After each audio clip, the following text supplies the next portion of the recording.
Higher math 3.2 এর class 1। আজকে প্রথম যে প্রশ্নটা তোমাদের জিজ্ঞাসা করতেছি সেটা হলো সদৃশকোণী ত্রিভুজ আর সর্বসম ত্রিভুজ, এই দুটার মধ্যে পার্থক্য কেউ কি আছো বলতে পারবা? সদৃশকোণী এবং সর্বসম আমি বুঝায় বলি। সদৃশ মানে সর্বসম হলো যমজ দুই ভাইয়ের মতো, মানে দেখতেও একরকম সাইজেও একরকম, যমজ দুই ভাইয়ের। এবিসি আর ডিইএফ সর্বসম হইতে গেলে কি হইতে হয়? সবগুলা কোণ, সবগুলা বাহু সবই সমান, কোণও সমান, বাহুও সমান, এটা হলো সর্বসম। আর সদৃশকোণী কি? অনুপাত, মানে সদৃশকোণী ত্রিভুজের কোণগুলা সমান, মানে দুইটা ত্রিভুজের কোণগুলা সমান, বাহুগুলা সমান না। সদৃশকোণী ত্রিভুজের একটা বাপ আর ছেলের মতো দেখতে একই রকম, একটা বড় একটা ছোট, মানে বড় ছোট। তো সেক্ষেত্রে কি হয়, সদৃশকোণী ত্রিভুজের একটা উপপাদ্য আছে যেটা নিয়ে আজকে আমরা মূলত কাজ করব।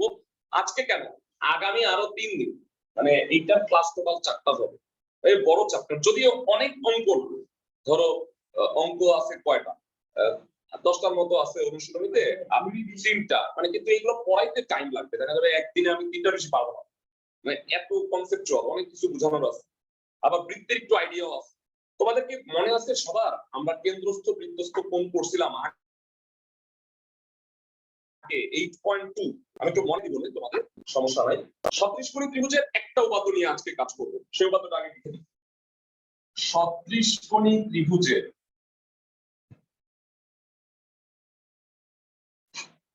অনুরূপ বাহুগুলো, যারা তোমাদের হয়তো মনে আছে আমরা 5 পর্যন্ত পড়ছিলাম, 1 থেকে 5 পর্যন্ত 3.1 এ। এটা হলো উপপাদ্য 6 হায়ার ম্যাথ।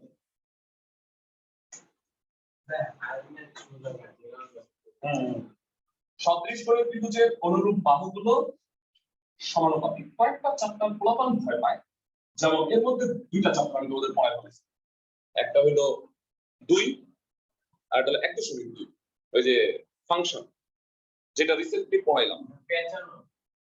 সদৃশকোণী ত্রিভুজের অনুরূপ বাহুগুলো সমানুপাতিক, তার মানে এই যে বাপ আর ছেলে না, সাপোজ ধরো এটা হলো বাপের বাম হাত, এটা হলো ছেলের বাম হাত, এটা হলো বাপের ডান হাত, এইটা ছেলের ডান হাত, এইটা হলো বাপের পেট আর এটা হলো ছেলের পেট। অনুপাত সমান হবে, বাপের বাম হাত ধরো 3 ফুট, ছেলের ডান হাত ধরো 1 ফুট, সাপোজ। তাহলে বাপের ডান হাত যদি 6 ফুট হয়, ছেলের ডান হাত 2 ফুট হবে, মানে অনুপাতটা সমান হবে। মানে এইটা এটার অনুপাত, এইটা এটার অনুপাত, আর বাপের পেট ধরো 30 ইঞ্চি, সরি সে 40 ইঞ্চি, তাহলে বা ওর কত হবে? 40 না, ওর ধরো যে 39, তাহলে ওটা 3 ভাগের 1 ভাগ। বুঝতেছো আমার কথা? মানে অনুপাতগুলো সমান হবে। সেক্ষেত্রে আমরা কি লিখবো? AB by DE, AB by DE, AC by DF আর BC বাই EF। দুইটা ত্রিভুজ যদি সদৃশকোণী হয় তাহলে তাদের অনুরূপ বাহুগুলো সমানুপাতিক হবে। যারা এইটা বের করার একটা চমৎকার মানে প্রসেস আমি তোমাদের শিখাবো। আমি এই প্রসেসের নাম দিছি গুলি মেথড। গুলি মেথড কেন, মানে কি গুলি করব আমরা একটু বুঝায় বলি। ধরো এই দুইটা ত্রিভুজ তো সদৃশকোণী, তার মানে তাদের কোণগুলো সমান। কোন কোন কোণ সমান বলতো? কোণ এবিসি কার সমান বলতো? কোণ ডিইএফ। Very good. কোণ এসিবি কার সমান? কোণ ডিএফই। আর কোণ বিএসি কার সমান? কোণ ইডিএফ। তাই না ভাইয়া? আমি দেখো গুলি মেথড কেন নাম দিছি, এটা এটা দেখতেছো, এটারে মাঝখানেটারে গুলি করো, ঢিসকাও ঢিসকাও, কত হয়? এসি আর ডিএফ, দেখো এসি বাই ডিএফ, এটারে গুলি করো মাঝখানে দুইটারে, কত? এবি এবং ডিই, এবি বাই ডিই। এটার মাঝখানেটারে গুলি করো বিসি ডিএফ। বুঝছো? মানে কোন তিনটা সমান যদি আমি বের করতে পারি, তাহলে মাঝখানেরটাকে গুলি গুলি করে করে আমরা কিন্তু এই অনুপাতটা পেয়ে যাব। সবাইকে আমার কথা বুঝতেছে? এবং আমরা এই স্টাইলটাই ফলো করবো, গুলি মেথড। হ্যাঁ, প্রত্যেকটা অঙ্কে আমি গুলি মেথড কথাটা আবার বলবো, আবার বলি। দুইটা ত্রিভুজ যদি সদৃশকোণী হয় তাহলে তো তাদের কোণগুলো সমান, কোণগুলো আগের সমান লিখবা, তাহলে সদৃশকোণী হইল। সদৃশকোণী হইলে মাঝখানের কোণগুলোকে বাদ দিয়ে যে বাহুগুলোর অনুপাত পাবা সেটাই হয়ে যাবে অনুরূপ বাহুগুলো সমানুপাতিকের সূত্র। সো এই চ্যাপ্টারে আপাতত আমরা মাত্র একটা জিনিসই শিখছি, সেটা হলো দুইটা ত্রিভুজ যদি সদৃশকোণী হয়, মানে কোণগুলো যদি সমান হয়, তাহলে তাদের অনুরূপ বাহুগুলো সমানুপাতিক, এবং সেটা গুলি মেথড অ্যাপ্লাই করে আমরা করব। তো আজকে আমরা এই ক্যাটাগরির দেখি কয়টা করা যায়, অ্যাটলিস্ট আমি একটা দুইটা তো করার চেষ্টা করবই। তো আসলে আমরা স্টার্ট করি 3.2 চ্যাপ্টার অনুশীলনী। শুরু করব 8 নাম্বার অঙ্কটা দিয়ে। আমি একটু স্ক্রিনে তুলে ধরতেছি। তার আগে ছোট্ট করে এমসিকিউ গুলা আমার মনে হয় সলভ করে ফেলা উচিত। আচ্ছা ভেরা, এই যে চিত্রটা দেখতে পাচ্ছ তোমরা, ওইটা খুলো, বই আছে তোমাদের কাছে? আছে। এই যে এরকম সবাই ভেরা, তোমাদের কি এটা ম্যাডাম আছে? লম্ব অভিক্ষেপের কথা মনে আছে ভেরা? বলতো এবি এর লম্ব অভিক্ষেপ কত? এবি এর ছায়া কোনটা? এবি এর ছায়াটা কোনটা? বিসি না? এবি এর ছায়া মানে এবি যদি একটা দালান হয় তার ছায়া কত? বিসি না? তো ছায়াটাকেই লম্ব অভিক্ষেপ বলে, এটা হলো বিসি। আচ্ছা, উপরের ডানের চিত্রে লম্ব বিন্দু কোনটা? লম্ব বিন্দু হচ্ছে তিনটা লম্ব আইসা যে বিন্দুতে মিলিত হয়। তিনটা লম্ব আইসা ও বিন্দুতে মিলিত হচ্ছে না, দেখো তো ভাইয়া। তাহলে লম্ব বিন্দুর নাম হইলো ও, ও হবে। 3 নম্বরে বলছে এবিসি একটা সমবাহু ত্রিভুজ যার প্রত্যেকটা বাহুর মানে মধ্যমার দৈর্ঘ্য হইলো 3, বাহুর দৈর্ঘ্য কত? আচ্ছা, আমি এটা বের করার একটা চমৎকার সিস্টেম আছে, আমি তোমাদের একটু দেখাই দিই। হ্যাঁ, ধরো নরমাল নিয়ম দেখাই আর অ্যাবনরমাল নিয়মও দেখাই, দুইটাই মডেল আছে। এটা হলো সমবাহু ত্রিভুজ, এই হলো লম্ব আছে, এই লম্বটা দেয়া আছে কত? 3 সেন্টিমিটার। ধরলাম বাহুর দৈর্ঘ্য হলো x, তাহলে এটা হলো x। তাহলে বলো লম্ব আঁকার ফলে এটা কি দুই টুকরা হয়ে গেছে না? তাহলে পুরোটা তো x ছিল, সবগুলোই তো x, তাহলে এতটুকু কত হবে? হাফ x বা x/2। এবার আমি কি পিথাগোরাস অ্যাপ্লাই করতে পারি? দেখো x স্কয়ার ইকুয়াল টু কি হবে? x/2 whole square plus 3 square. সবাই কি বুঝতে পারবে? তো এটা বামে আনলে x square minus x square by 4 equal to হলো 9। 3x square by 4 equal to হলো 9। তাহলে x স্কয়ার হলো 4 9 36, 3 দিয়ে ভাগ করলে 12। 12 কে রুট করো তো x কত হয়? 2√3। এমনিতে 2√3 হয়, আর এসডি মোড দাও 3.46। তার মানে ভাইরা সবাই লক্ষ্য করো, উত্তরটা কত হবে এটা আগে আমাকে বলে দাও। 3.46 হবে। এইটার একটা সহজ ওয়ে আছে, সহজ ওয়েটা অঙ্ক করানোর সময় আমি তোমাদের দেখাবই। মানে এই টাইপের একটা অঙ্কই আছে, আমি তোমাকে বলে দিই সেটা কত নাম্বার। সেটা হচ্ছে ভাইরা 11 নাম্বার। এটাতে আমরা সহজ ভাবে আমরা করা শিখবো। তো এটা এখনের জন্য শিখাইলাম না, নরমাল ওয়েতেই শিখাইলাম। আচ্ছা, 4 এবং 5 এর উত্তর দাও। 4 নম্বরে বলছে একটা ত্রিভুজের 3টা মধ্যমা আইসা জি বিন্দুতে মিলিত হয়েছে। বলতো মধ্যমাগুলার ছেদবিন্দুকে কি বলা হয়? না না মধ্যমাগুলার লম্বগুলার ছেদবিন্দুকে লম্ববিন্দু বলে। মধ্যমাগুলোর ছেদবিন্দুকে ভরকেন্দ্র বলে, জানি সবাই? ভাইরা এটা পড়ছি আমরা 3.1 চ্যাপ্টারে, ভুলে গেছো? ভরকেন্দ্র মানে পৃথিবীর সকল কিছুরই একটা নির্দিষ্ট বিন্দুতে ভর পুঞ্জীভূত থাকে। তোমরা কি জানো, মানে আমি একটা উদাহরণ দিই, মানে সাপোজ এইটা একটা রিমোট, এই রিমোটটাকে আমি এইখানে ধরলে এটা কি সোজা থাকবে? এইখানে আমি যদি ধরি তাহলে সোজা আছে না? কেন? কারণ এই জায়গায় এটার ভর কেন্দ্র। সাপোজ এটা একটা মানুষ, মানুষে ধরো পেটে রশি বাইদা এরকম দাড়িপাল্লার মতো ঝুলাও। তোমরা কি জানো আল্লাহ মানুষকে অনেক সাইন্টিফিক্যালি বাইর করেছে। মানে আমরা জানি না, তোমরা কয়েকটা জিনিস শিখো, হয়তো আজকে নতুন জানতেছো। মানুষের সমস্ত ভর এই নাভির মধ্যে পুঞ্জীভূত আছে। এই যে নাভি বরাবর আমি যদি রশি বাইঠা আমাদের দাড়িপাল্লার মতো ঝুলায় না, আমি এমনি সোজা হয়ে শুয়ে থাকি। হ্যাঁ, কারণ নাভির উপরের অংশের যা ভর নিচের অংশের ভর সমান। সবাই কি বুঝছো আমার কথা? ইনফ্যাক্ট মানুষ কিন্তু দ্বিপার্শ্বীয় প্রতিসম, মানে মানুষকে যদি একটা সুলেমানি তলোয়ার দিয়া তুমি এই বরাবর কাটো, হ্যাঁ, তাহলে দেখবা কি ডান পাশ আর বাম পাশ সমান, তাই না? দেখো একটু কাটো। মানুষকে মানুষ আল্লাহ সিমেট্রিক ভাবে তৈরি করছে, মানে আমি যদি ভাঁজ করে এটার উপরে এটা আনি তাহলে একটা একটার উপরে পড়ে যাবে। তো যাই হোক, এগুলো কিছু সাইন্টিফিক ব্যাপার, আমরা দ্বিপার্শ্বীয় প্রতিসম এই জিনিসটা শিখবো 14 অধ্যায়, একটু বলে রাখলাম। তো ভর কেন্দ্র হচ্ছে একটা বস্তুর সমস্ত ভর যেখানে পুঞ্জীভূত থাকে। একটা ত্রিভুজের মধ্যমা, সবগুলা মধ্যমা হিসাব যে বিন্দুতে মিলিত হয় সেই বিন্দুতে রশি বেঁধে আমি যদি ত্রিভুজটা রাখি, ত্রিভুজটা সোজা থাকে।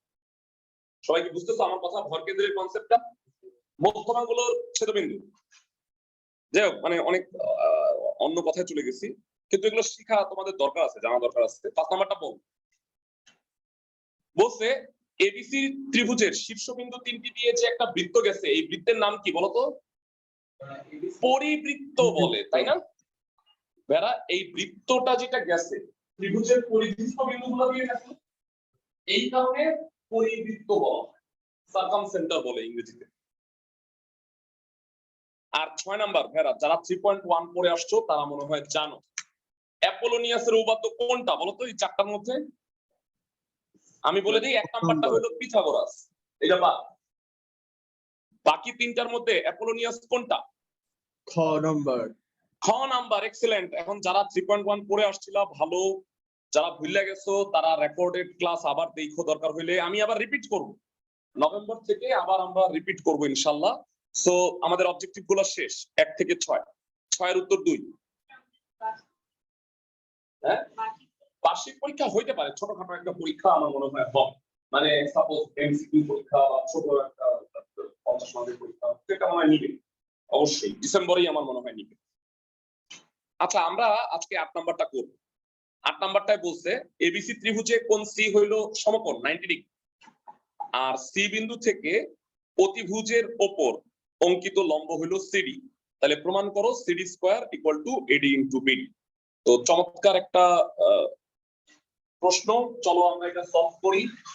তোমরা সবসময় মনে রাখবা, এত ইনটু এত, এটা যদি বলে প্রমাণ, দেখো এই চ্যাপ্টারের সব এত ইনটু এত, এত ইনটু এত প্রমাণ, তাই না? এবং সব অঙ্কে মনে রাখবা, দুইটা বাহুর যদি গুণফল থাকে তাহলে আমরা সদৃশকোণী করে করব, কারণ সদৃশকোণী ত্রিভুজের অনুরূপ বাহুগুলো সমানুপাতিক, কোন একটা গুণ করলে কি হয়, এত ইনটু এত হয়ে যায়।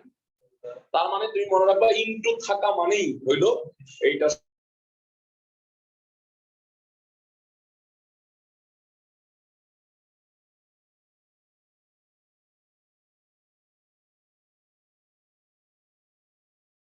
সদৃশ করে আমাকে প্রুফ করতে হবে। বুঝছো আমার কথা? ইজিলি তুমি এটার সাথে ফাইন্ড আউট করতে।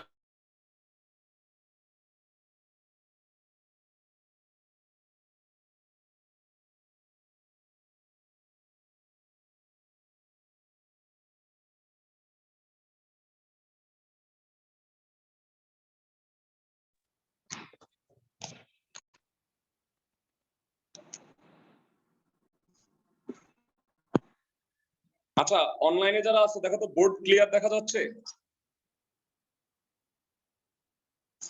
যারা বোর্ড কি ক্লিয়ার দেখা যাইতেছে? দেখো, ওকে ফাইন। এবার আসো স্টার্ট করি। ফলো, হ্যাঁ তুমি যাবা, হ্যাঁ ঠিক আছে, তুমি রেকর্ডেড অংশটুকু দেখে নিও, বাকি অংশটুকু আজকে রেকর্ডেড ক্লাসটা দেখো, ঠিক আছে? আচ্ছা, 8 নম্বরে আসতেছি আমরা। 8 নম্বরে বলা হয়েছে একটা সমকোণী ত্রিভুজ,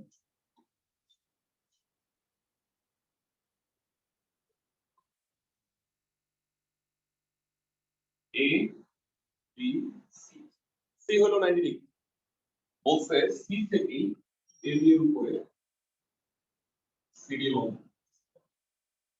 এবিসি সমকোণী ত্রিভুজ, সি হলো এক সমকোণ, সি থেকে অতিভুজের উপরে সিডি হলো লম্ব।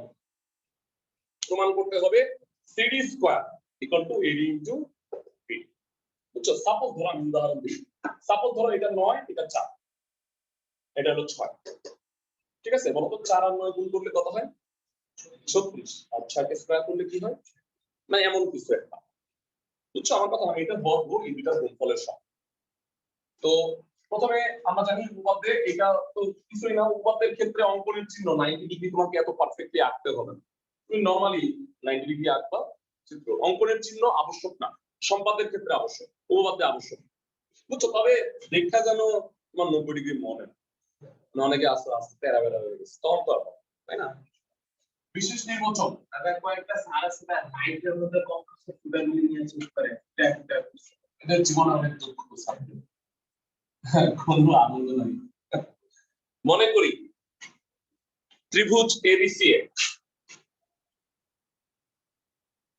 কোণ সি এক সমকোণ,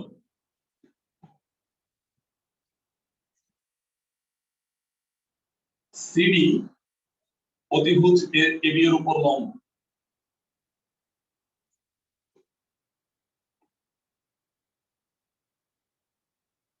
একদম সোজা প্রমাণ করতে হবে যে CD square equal to AD into BD. আচ্ছা, বিশেষ নির্বাচন বইয়ে লেখা থাকে, এটা দেখে দেখে লেখা যায়। আচ্ছা, আমরা এখানে দেখতে পাচ্ছি যে দুইটা ত্রিভুজ আছে, তোমরা কি দেখতে পাইতেছো ভাইরা? পাইছো দুইটা ত্রিভুজ? নাম কি সেই দুইটা? দুইটা ত্রিভুজ কোন এসিডি আর কোন বিসি ত্রিভুজ এসিডি আর বিসিডি, এই দুটাকে আমি চেষ্টা করব সদৃশকোণী প্রমাণ করে ফেলতে, তাইলে আমার কাজের কাজ হয়ে যাবে। আচ্ছা, সদৃশকোণী কিভাবে প্রমাণ করব একটু আমি বলে দিই, হ্যাঁ একটু ক্যালকুলেশন আছে। প্রমাণ, যে কোনো একটা কোণকে তুমি ধরে নাও, ধরি ত্রিভুজ এসিডি কোণ সিএডি, এই কোণটাকে আমি আলফা ধরে নিলাম, এই কোণটাকে আমি আলফা। ওকে, তোমাদের কাছে জানতে চাই এই কোণটা কত? 90 ডিগ্রি। এই কোণটা আলফা, এটা 90 ডিগ্রি। এই কোণটা কত? কোণ এসিডি কত? এক্সেলেন্ট, 90 মাইনাস আলফা। মানে সাপোজ আমরা তিনজন পিজ্জা খাইতে গেছি, 180 টাকা দামের পিজ্জা, আমি আগে 90 টাকা অর্ধেক ভাগ করে খাই ফেলছি, তাহলে 90 টাকা কম। এন্ড বাকি দুইজন মিললে তোমরা কি খাবা? না না, দুইজন সমান খাবা তা তো আর বলে নাই, তোর মধ্যে আবার শয়তান আছে না, একটু বেশি খাওয়া লাগবে কম খাওয়া লাগবে, তো দুইজন মিলে হচ্ছে 90। তাহলে এটা 90 হয়ে গেছে, এটা আলফা, তাহলে বাকিটুকু কি 90 মাইনাস আলফা হবে না? সবাই কি বুঝতেছো? তো এটা হলো 90 মাইনাস আলফা। হ্যাঁ, এবার বুঝছি।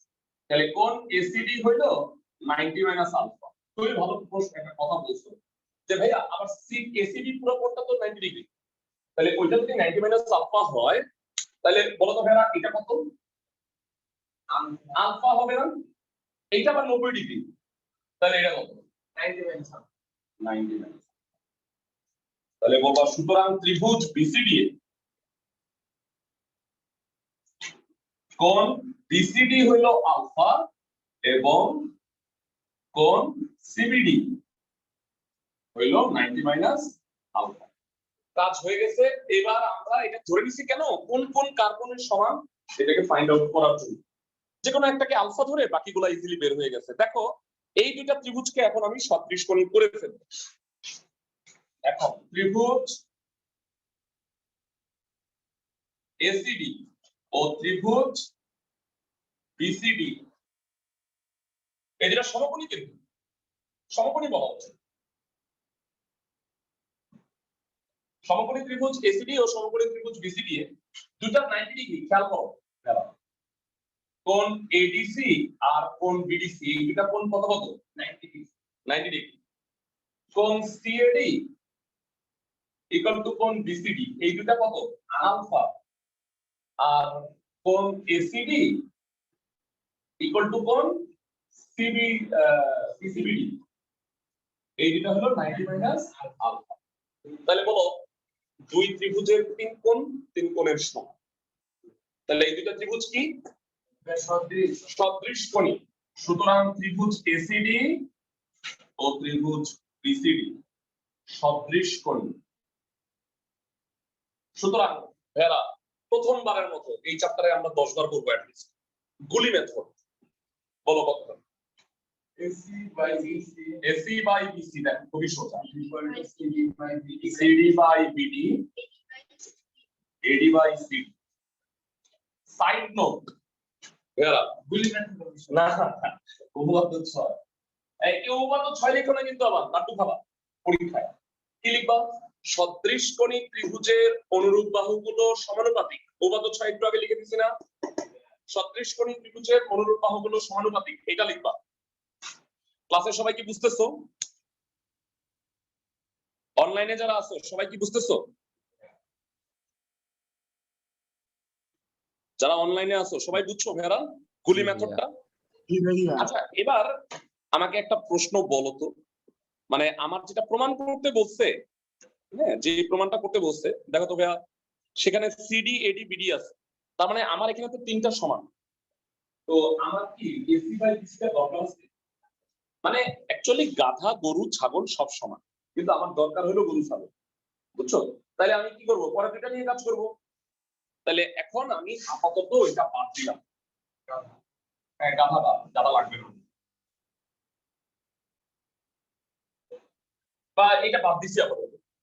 এখন বলো হয়ে গেছে না? কোনো ইচ্ছা কোন নিয়ম CD square is equal to AD এটাই প্রমাণিত। আশা করি ক্লাসে সবাই বুঝছো।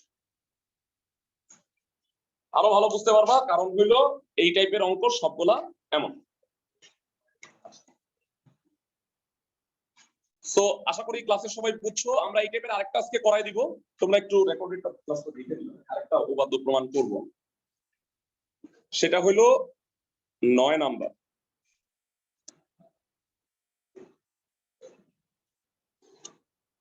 প্রশ্নটা একটু পড়ো। 9 নম্বরে কি বলছে?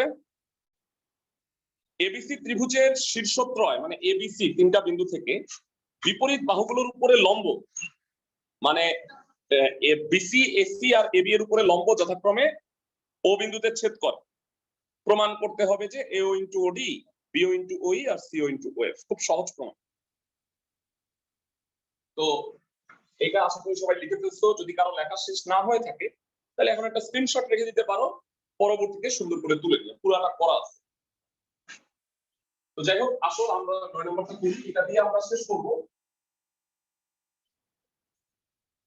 আচ্ছা আমাদের করে চিত্রটা বলছিল যে বাক্স করতে হবে তাহলে ছোট থাকে ছোট থাকে বলতে হয় কি রকম সাবজেক্টিভ না সাবজেক্টিভ হবে, মানে মার্কস কম, 100 মার্ক হবে না। 50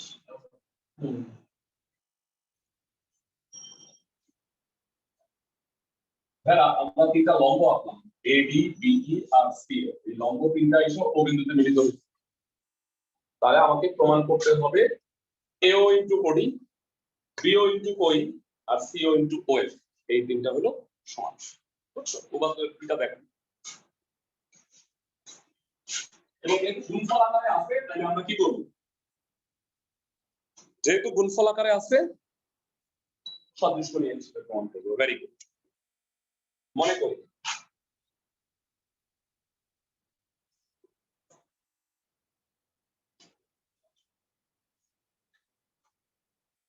শীর্ষত্রয়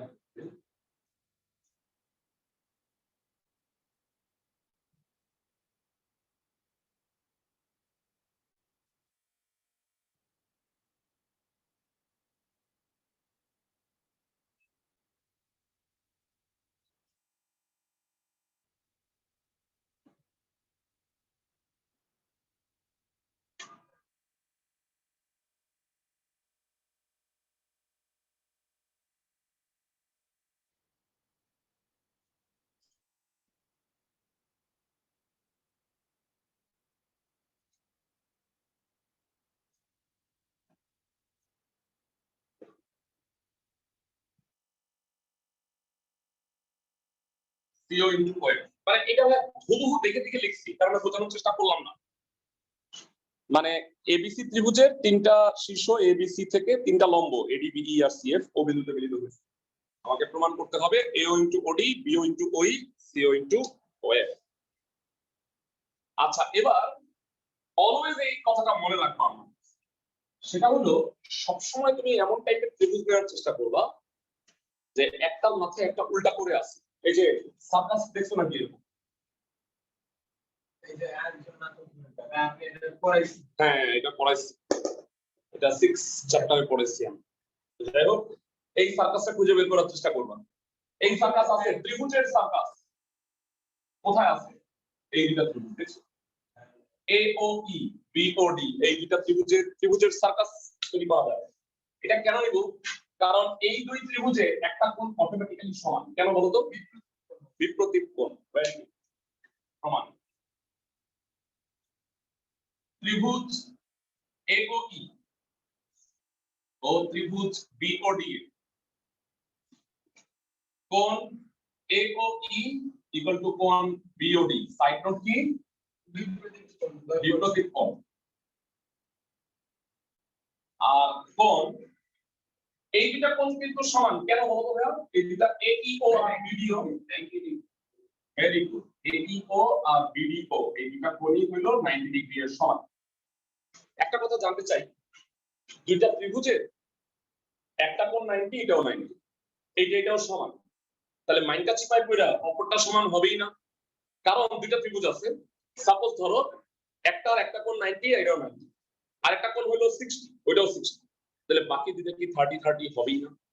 মানে দুইটা ত্রিভুজের যদি দুইটা কোণ সমান হয়, তৃতীয়টা অটোমেটিক্যালি সমান হবে, এটা তোমার বলা লাগবে, কোনো যুক্তি ছাড়াই সমান হয়ে যাবে। কারণ কারণ ওই দুইটার কোণ যেহেতু মান সমান, সব ত্রিভুজের তিন কোণের সমষ্টি কত? 180, তাহলে ওই দুইটা যদি সমান হয়, তৃতীয়টা সমান হবে। এটাকে বলা হয় অবশিষ্ট কোণ।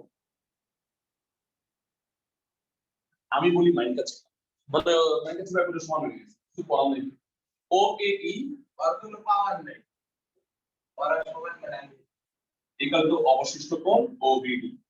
তাহলে বলো এই দুইটা ত্রিভুজের তিন কোণের সমান, তাহলে ত্রিভুজ দুইটাকে আমরা কি বলতে পারি? 36 না সদৃশ কোণী। সুতরাং ত্রিভুজ এ ও ই ও ত্রিভুজ বি ও ডি সদৃশ কোণী। সদৃশ কোণী হলে কি হয়? গুলি মেথড ভেরা, সেকেন্ড টাইম বলো কি হয়? AE by BD A E by BD, AD by AO O AO by EO এবং ও ই বাই by ওডি। এটা কেন? ওবাদ 6 খুলি মেথড না, ওবাদ 6 সদৃশ কোণী ত্রিভুজের অনুরূপ বাহুগুলো সমানুপাতিক। আচ্ছা বলো তো ভাইয়া, প্রমাণের জন্য তোমার কোনটা লাগবে না? এখানে তিনটার মধ্যে সবসময় দুইটা নিয়ে কাজ করো। দেখো প্রমাণে আছে এও ইনটু ওডি, বিও ইনটু ওই, পরের দুইটা নিয়ে কাজ করলে কি হয়ে যায় না? দেখো তো, ওই যে আড়াআড়ি গুণ আর আর গুণ করলে প্রথমটা কি লাগবে? না না না, এও বাই বিও ও ই বাই ওডি, আর আর গুণ করো এও ইনটু ওডি, বিও ইনটু ওডি। এক নাম্বার ইকুয়েশন। ফাইন, আশা করি ক্লাসের সবাই বুঝতে পারতেছি। সো আমাদের একটা পার্ট প্রমাণ হয়ে গেছে ভেরা, এখন হ্যাঁ হ্যাঁ আরেকটা বাকি। কেন? দেখো সিও ইনটু ওএফ আছে, তো ওইটা তো হয় নাই, আমার এতটুকু হয়েছে। তাহলে আমি এটা একই স্টাইলে মজার ব্যাপার। হ্যাঁ, আচ্ছা আমি একটা কাজ করি, এটার একটা স্ক্রিনশট রাখলাম, মানে আমি যদি মুছেও দেই তাতেও খুব একটা প্রবলেম হবে না, তাহলে আমরা ই করতে পারবো। ভেরা আমি এই দুইটা নিয়ে কাজ করছি, দেখো তো এই দুইটা নিয়েও কাজ করা যাবে না? এই দুটো কি একটা সার্কাস না? জি না ওই যে এ ও এফ আর সিওডি, দেখো তো একটু ভালো করে। তাহলে আবার আসো আমরা এটা, আমি স্ক্রিনশট দিব না গ্রুপে, আমি তো মুছে মুছে করবো, হেভি সুবিধা হবে, তোমাদের খারাপ লাগবে। এই যে দেখো এ ও এফ আর সিওডি, এ ও এফ আর সিওডি কি হবে বলো? এ ও এফ আর সিওডি সমান কিনা? বিপ্রতীপ কোণ, সাইড নোট দেয়া। এএফও আর সিডিও সমান সমান, কেন? উভয় 90 ডিগ্রি। এবং মাইনটা চিপা, OAF equal to OCD। তাহলে এই দুইটা ত্রিভুজের কি হবে? গুলি মেথড সদৃশ করে গুলি মেথডে AF by CD, AO by CO, OF by OD। তাহলে AO by CO, OF by OD আর গুণ করলে এটা 2 নাম্বার। এবার আমি একটু বুঝায় বলি, 1 নম্বরে কি ছিল? 1 নম্বরে কি ছিল? AO into OD equal to BO into OE। আর 2 নম্বরে কি হলো? AO into OD equal to CO into OF। 1 নং ও 2 নং তুলনা করে এটা পড়ে